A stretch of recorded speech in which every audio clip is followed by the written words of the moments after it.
Tree Grows in Brooklyn, Chapter 17. Piano lessons. Magic words. As soon as the Nolans were settled, Katie called on the lady whose card announced piano lessons. There were two Miss Tinmores.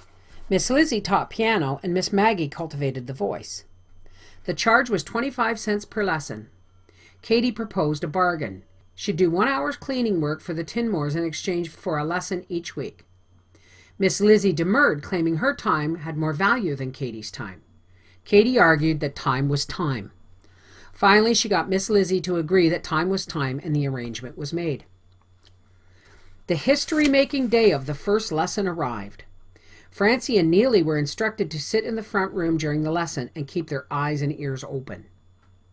A chair was placed for the teacher. The children sat side by side on the other side of the piano. Katie nervously adjusted and readjusted the seat, and the three sat waiting. Miss Tinmore arrived on the dot of 5, although she only came from downstairs. She was formally attired in street clothes. A taut spotted veil was stretched over her face. Her hat was the breast and wing of a red bird tormentingly pierced by 2 hat pins. Francie stared at the cruel hat. Mama took her into the bedroom and whispered that the bird wasn't a bird at all, just some feathers glued together, and that she mustn't stare. She believed Mama, yet her eyes kept going back to the tormented effigy. Miss Tinmore brought everything with her but the piano. She had a nickel alarm clock and a battered metronome. The clock said 5 o'clock. She set it for 6 and stood it on the piano. She took the privilege of using up part of that precious hour. She removed her pearl gray, skin-tight kid gloves, blew into each finger, smoothed and folded them, and placed them on the piano. She undid her veil and threw it back over her hat. She limbered up her fingers, glanced at the clock, was satisfied that she had taken enough minutes, started the metronome, took her seat, and the lesson began. Francie was so fascinated by the metronome that she found it hard to listen to what Miss Tinmore had said and to watch the way she placed Mama's hands on the keys. She weaved dreams in time to the soothing, monotonous clicking. As for Neely, his round blue eyes rolled back and forth following the little swinging rod until he hypnotized himself into unconsciousness. His mouth relaxed, his blond head rolled over onto his shoulder. A little bubble came and went as he breathed moistly. Katie dared not wake him, lest Miss Tinmore catch on that she was teaching 3 for the price of 1. The metronome clicked on dreamily. The clock ticked querulously. Miss Tinmore, as if not trusting the metronome, counted 1, 2, 3, 1, 2, 3. Katie's work-swollen fingers struggled doggedly with her first scale. Time passed, and it grew dark in the room. Suddenly, the alarm clock rang out shatteringly. Francie's heart jumped, and Neely fell off his chair. The first lesson had ended. Katie's words tumbled over each other in gratitude. Even if I never take another lesson, I could go on with what you taught me today. You're a good teacher. Miss Tinmore, while pleased by the flattery, nevertheless told Katie what was what. I won't charge extra for the children. I just want you to know you're not fooling me. Katie blushed, and the children looked down on the floor, ashamed of being found out. I will permit the children to stay in the room. Katie thanked her. Miss Tinmore stood up and waited. Katie verified the time she was to do Miss Tinmore's housework. Still she waited. Katie felt that something was expected of her. Finally she inquired, "Yes?" Miss Tinmore flushed a shell pink and spoke proudly.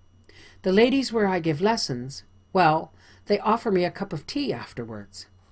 She put her hand to her heart and explained vaguely, "Those stairs."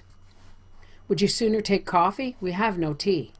"Gladly." Mrs. Tinmore sat down in relief. Katie rushed out to the kitchen and heated the coffee, which was always standing on the stove. While it was warming, she put a sugar bun and a spoon on a round tin tray. In the meantime, Neely had fallen asleep on the sofa. Miss Tinmore and Francie sat exchanging stares. Finally, Miss Tinmore asked, "What are you thinking about, little girl?" "Just thinking," said Francie. "Sometimes I see you on the gutter curb for hours. What do you think of then?" "Nothing. I just tell myself stories." Miss Tinmore pointed at her sternly. "Little girl, you'll be a story writer when you grow up." It was a command rather than a statement. "Yes, ma'am," agreed Francie out of politeness. Katy came in with the tray. "This may not be as refined as you're used to," she apologized, "but it's what we have in the house." "It's very good," stated Miss Tinmore daintily. Then she concentrated on trying not to wolf it down. To tell the truth, the Tinmores lived on tea they got from their pupils. A few lessons a day at a quarter a lesson did not make for prosperity.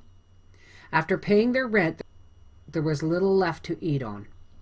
Most of the ladies served them weak tea and soda crackers. The ladies knew what was polite and would come through with a cup of tea, but they had no intention of supplying a meal and paying a quarter too. So Miss Tinmore came to look forward to the hour at the Nolans. The coffee was heartening, and there was always a bun or a bologna sandwich to sustain her. After each lesson, Katy taught the children what she had been taught. She made them practice half an hour each day. In time, all three of them learned to play the piano. When Johnny heard that Maggie Tinmore had gave voice lessons, he figured that he could do no less than Katy. He offered to repair a broken sash cord in one of the Tinmore windows in exchange for 2 voice lessons for Francie. Johnny, who had never seen a sash cord in his life, got a hammer and a screwdriver and took the whole window frame out of its case. He looked at the broken rope, and that was as far as he could go. He experimented and got nowhere. His heart was willing, but his skill was nil. In attempting to get the window back in to keep out the cold winter rain that was blowing into the room while he was figuring out the sash cord, he broke a pane of glass. The deal fell through. The Tinmores had to get a regular window man to fix it. Katy had to do 2 washings free for the girls to make up for it, and Francie's voice lessons were abandoned forever.